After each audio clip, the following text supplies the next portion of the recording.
All right, today is Monday, July 15th at 9 a.m. and this is a special meeting of the Board of Equalization. Madam Clerk, will you please call the roll? Joe Nevs. Here. Richard Valley. Here. Doug Verboon is absent. Rusty Robinson. Here. Richard Fagundes. Here. All right, very good. Thank you. We have a quorum, so we'll be able to proceed and do business. At this time, we will look to the Pledge of Allegiance. So I will lead you in the Pledge of Allegiance. I pledge allegiance to the flag of the United States of America, to the republic for which it stands, one nation, under God, indivisible, with liberty and justice for all. All right, moving along to number 2, unscheduled appearances. Does anybody have anything online or in person? We did not receive any written. We have nobody with a hand raised and nobody filled out a speaker. Okay, then we will proceed. Item 3 is approval of the minutes. At this time, I'll entertain a motion for approval of the minutes. Thank you, Mr. Chair. All right, Supervisor Fagundes is the motion. Supervisor Neves is the second. Those in favor? Let's see, Madam Clerk, want to call the roll? Joe Nevs. Yes. Richard Valley. Aye. Doug Verboon is absent. Rusty Robinson. Yes. Richard Fagundes. Yes. All right, motion passes. And item 4 is the regular agenda item. So, Madam Assessor, would you like to come to the front and talk to us? Can I do it from here? Absolutely. Thank you. Good morning, Vice Chairman and members of the board. Christy Lee, Assessor Clerk Recorder, here to give you the 2024 annual report of the Assessor's Office and activities that have taken place over the year. So first, I want to thank all my staff for coming. It's nice to see you all in one place over here. So we'll go ahead and move forward. First, I wanted to point out that we have the PowerPoint, of course, but we also have a special report this year, which I need to give special thanks to Tim Kokendorfer for putting that together. He worked really hard on that report.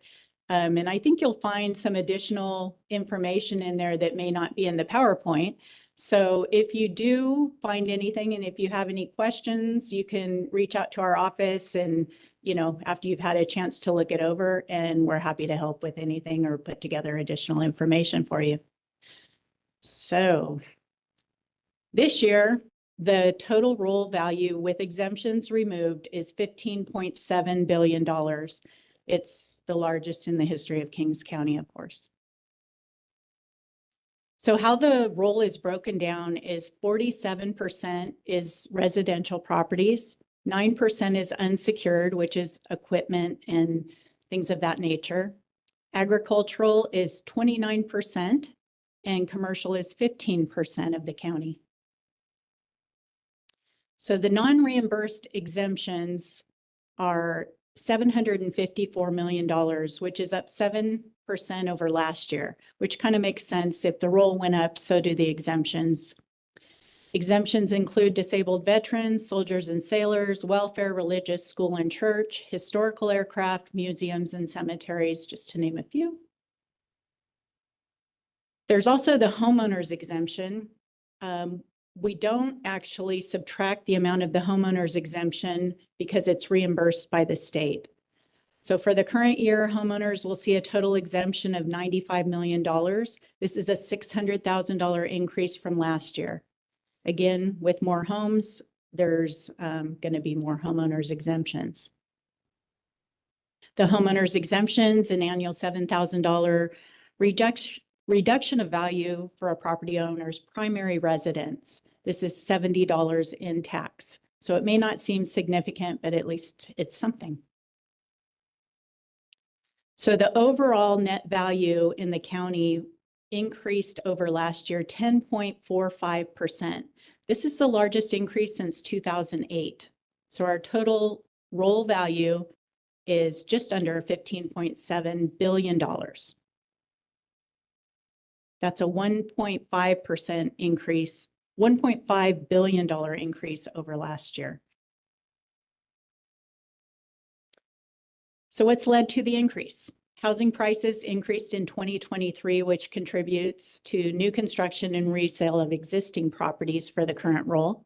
The second owner solar added about $294 million, and I'll talk a little more about that in a minute. $134 million increase to the roll due to adding back the parcels that were no longer underwater from the 2023 flood. And then, of course, the 2% for Prop 13 increase. So $436 million in assessed value is attributed to solar in Kings County. That's an increase of $294 million from last year. So as you can see, most of that solar was added on last year.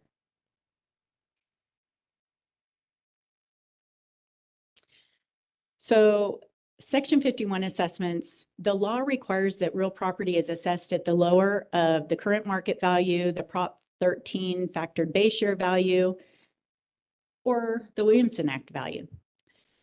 When the market value is less than Prop 13, the property goes into a Section 51 assessment.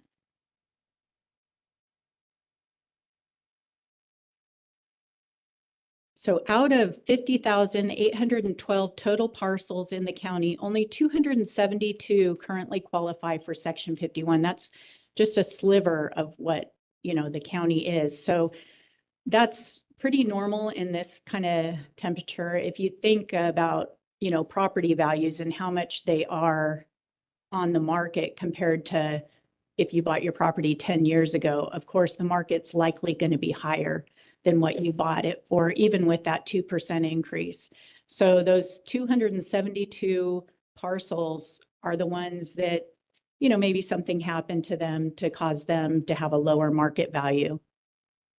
And it could be also somebody that recently bought a property where it dipped down a little bit from what they paid for it. So 113 parcels compared to last year, that means they're back at their factored base year value. So oil and gas. Oil assessments remain steady at $52.6 million in total value for 2024. This is significant to the city of Avenal because they get part of their property tax dollars from the oil. So when there's big dips up or down, that affects their budgets. High-speed rail properties. There's 1,380 acres acquired since 2019 by high-speed rail. Approximately $24 million that is no longer accessible by our office. All right, the Kings County areas. So we did this graph a little different than in prior years, but hopefully this will be useful for you. So Avenal has just about $313 million in assessed value, and this is just the secured roll. So it doesn't count equipment of businesses. There's 2,378 assessments in Avenal, and they showed almost a 9% increase this year. Corcoran, $595 million, 3,823 assessments, and a 7% increase over last year. Hanford, $5.565 million, or $5.565 billion, excuse me. 19,261 assessments and a 7.81% increase over last year. Lemoore, $2.5 billion, 7,679 assessments, and almost a 6% increase. The unincorporated areas, which is everything else, $5.3 billion, 17,699 assessments, and 9.57% increase over last year. So for the secured roll, there was a total of 8.4% increase in total. So to kind of take a look at the roll, in 2024, the net roll is just under 15.7 billion. 20 years ago, the net roll was at 5.5 billion. So it's almost tripled in the last 20 years. And this is a breakdown of the actual tax generated and how it affects the county and others. The general fund should receive $35 million from this year's property tax. So that will come through in August the unsecured property tax portion is due. And then, of course, December 10th and April 10th for the remaining portion attributed to this year's roll. The cities will receive $9.7 million, special districts 9.558, redevelopment 21 million, schools over $80 million. Madam Assessor. Yes, Can you go back to that slide? yes. Can you refresh my, my memory here on, under redevelopment? When Governor Brown shut down the RDAs, the county, we kept the line item going, this money that would have gone to RDAs, which I think the only one we have is around Kelvin City. This money is just stacking up in a budget line item under, as an RDA agency that doesn't exist. I don't really control the tax dollars, as you know. That goes through the finance department and the CAO's office, so I can't actually answer that question. I don't know what happens to any of this money once it goes in. I only know the values. So I could get back to you with an answer from finance. Listening, or finance can come in here before the meeting's over. I'd like to know about that. Yeah, it is a large amount of money going into that account. We got the breakdown of this from the tax collector's website for the percentages. We don't have a redevelopment agency anymore. No, there isn't a redevelopment, but Rob Knutson said that there's still monies that go to an alternative redevelopment efforts. Yeah, the successor agencies, but I thought we shut all those down. And there still exists a county oversight. There's been an iteration of those, and it was a successor agency, and now it's like a single county oversight board or commission that oversees it. Okay, but again, my question goes back to the base, which is, well, if you're answering that, I don't know if you can answer this. If we're collecting money as an RDA, and that's a lot of money, typically this money can only be spent in the RDA, which again would have been around Kelvin City, curb, gutter, sidewalks, community development, beautification. If we're collecting the money and it's just sitting there, then that money should be going back that way. So that would be my concern. So I want to get up to date on how this money's sitting there. If that's true, that's a lot of money. And I don't have an answer to the question, but I will remind that we're sitting as a Board of Equalization right now. And so how the money is being spent is probably a Board of Supervisors question. So I'm not saying that it's not an appropriate question to ask. I'm saying that the Board of Equalization is to. It's on the slide. I can ask that question. No, yeah, I'm not saying you can't ask the question. I'm just saying that the body with jurisdiction over spending those money is going to be the Board of Supervisors. I'm not trying to spend money right now. I'm trying to get an answer. So I'm hoping if anyone is listening, even if it's finance, if they could get in here and answer this question for the meeting's over, I'd appreciate it. Thank you. And the redevelopment agencies have debt. And so as they continue to try to retire that debt of those successor agencies, City of Lemoore has the Lemoore Golf Course. Corcoran has, I think, one property left. Avenel has a couple of properties. City of Hanford's trying to get out of that, the debt that was acquired by the redevelopment agencies, and we still haven't shut it down. So there's still debt that's associated with those redevelopment agencies, even though they're not expanding. Yes, sir. Okay, very good. Any other questions before we move on? All right, Madam Assessor. And thank you for the question, because it is important for us to be accountable for the money that's coming in. And $21.8 million is a lot of money. And that's just 1 year. That's just what's coming this current year. So that's, maybe a little less than that, but basically approximately that amount has been collected each year. So as Supervisor Neves pointed out, it probably is going towards debt and things of that nature. But I really don't have, a dog in that part of the fight. So I will get you an answer, though, if it doesn't come through this meeting. All right. So assessment appeals, everyone's favorite. We currently have 107 parcels. Most appeals hearings involve several parcels. one of our solar companies currently has 38 of those 107 parcels up for appeal.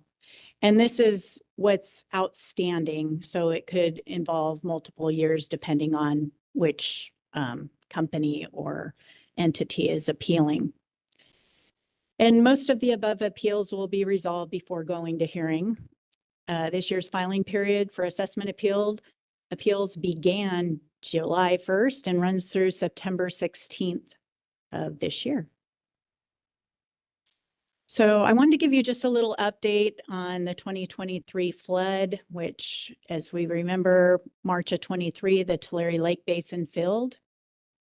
And your board approved a flood ordinance or it was actually a disaster ordinance in 2023 that allowed my office to be more proactive to address the flooded parcels. Assessments were reduced for properties underwater. Although there are still damaged structures that are under review, land values have been added back to the county roll for the 24-25 year. With the leveling of interest rates, the housing market has been solid over 23 and into 24 year. Consumer confidence in the US was at 100.4% at the end of June 24. This is about a 10-point drop from this time last year, likely due to the political climate, but rather steady over the last few months.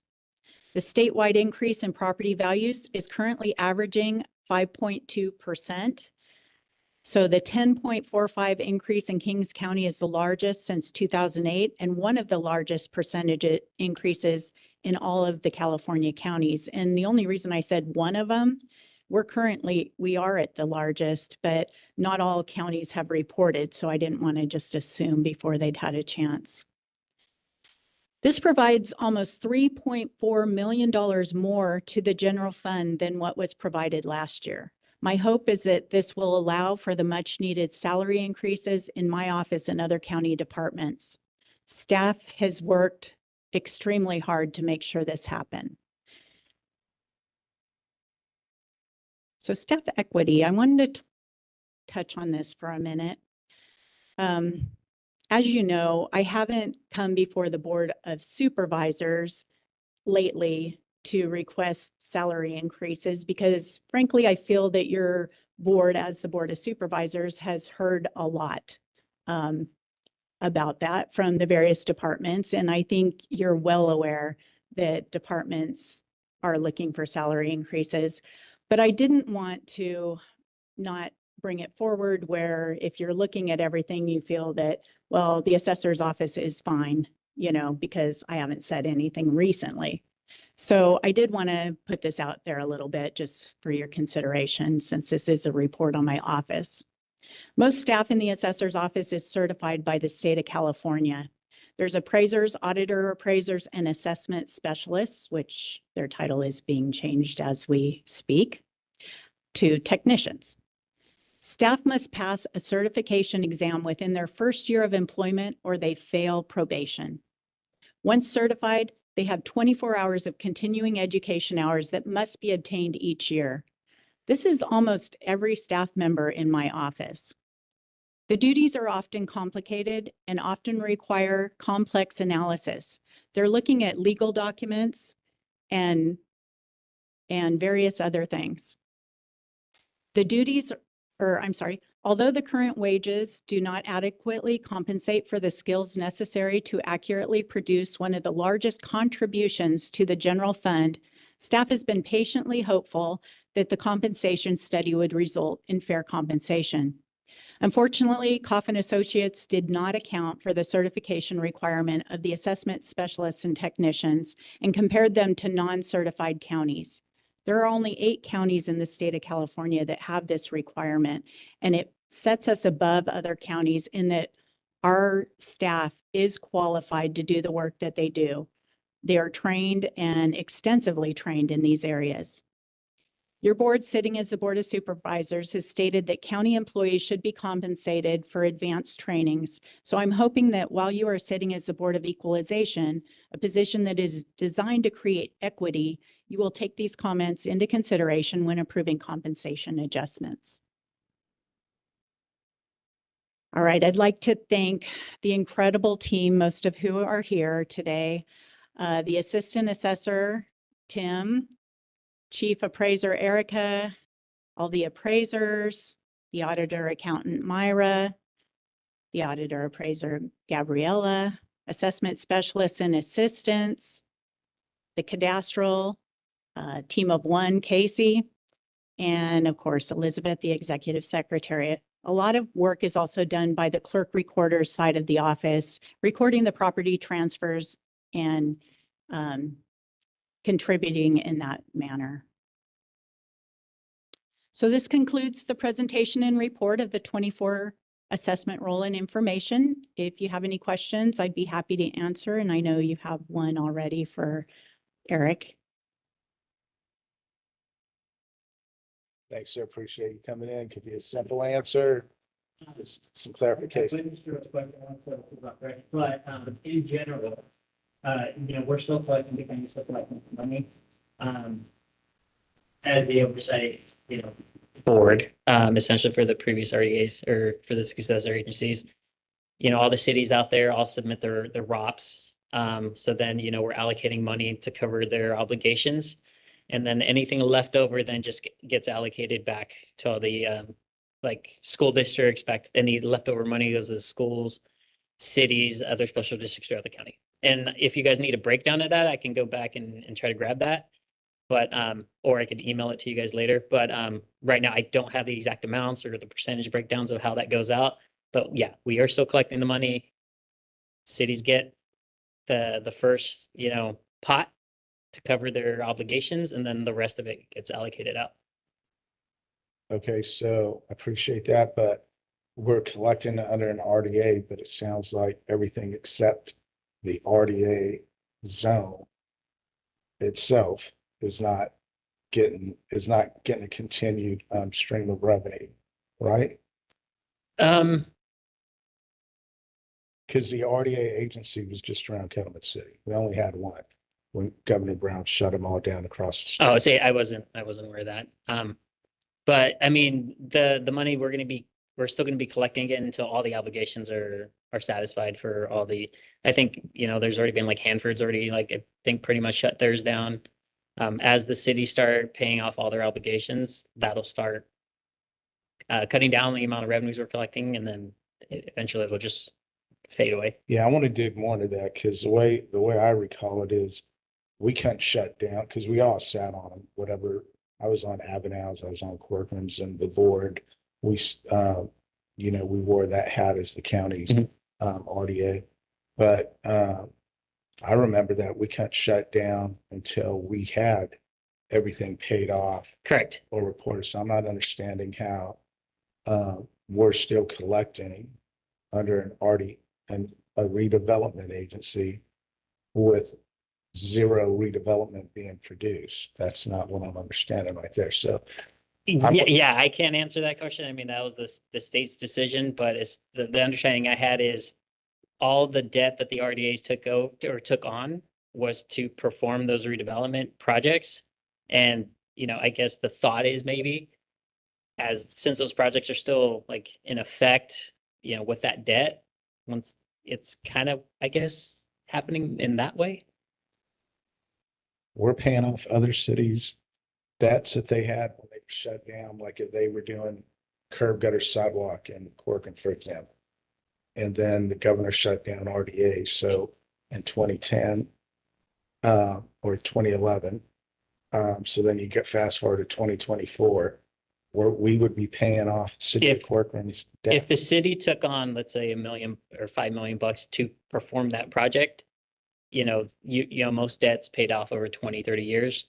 So like they're still collecting the revenue to pay off that project if they took out debt. Okay.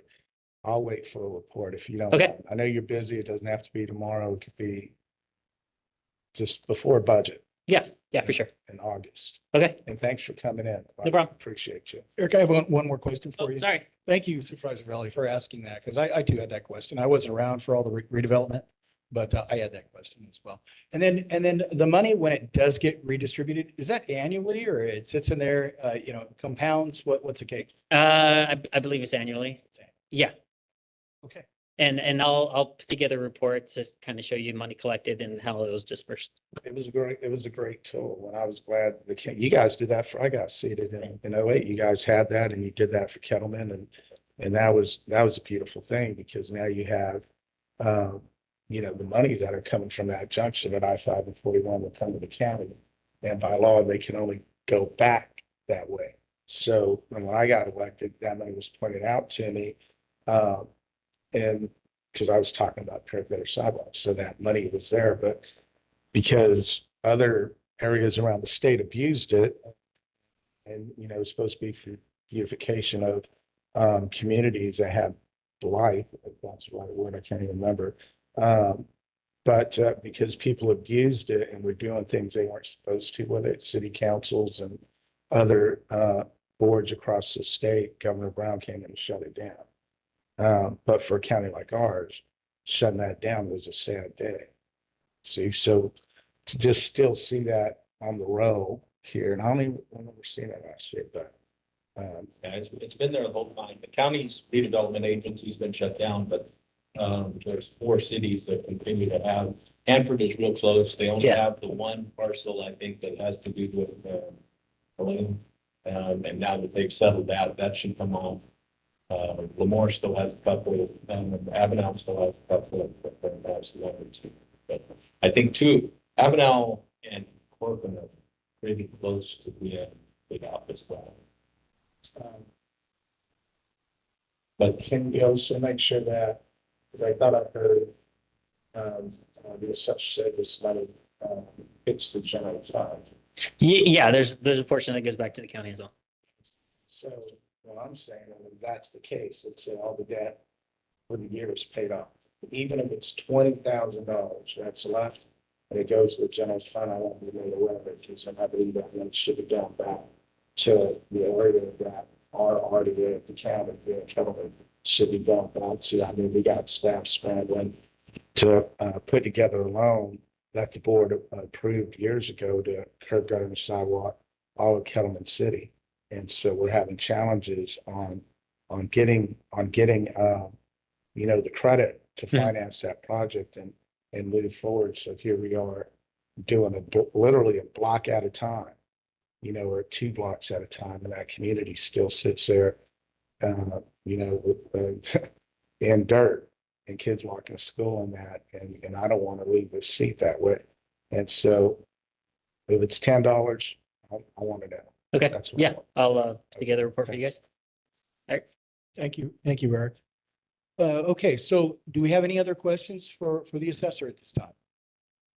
All right. Well, thank you, Madam Assessor. We will entertain a motion here in a moment, but it's a very nice publication that you did. And thank you to staff for the body of work that you performed. That's quite an impressive role.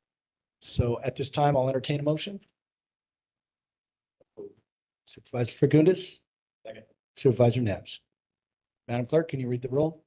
Joe Nevs, Yes. Richard Valley, Rusty Robinson, Yes. Richard Fagundes. All right, motion passes. Mr. Chair, I just wanted, Yes. Madam Assessor, feel free to, tomorrow when we're sitting as a Board of Supervisors, come back and read your statement on your staff salaries and your concerns to them on the record. Thank you. I appreciate that. All right, very good. Let the record show we stand adjourned at 9:29.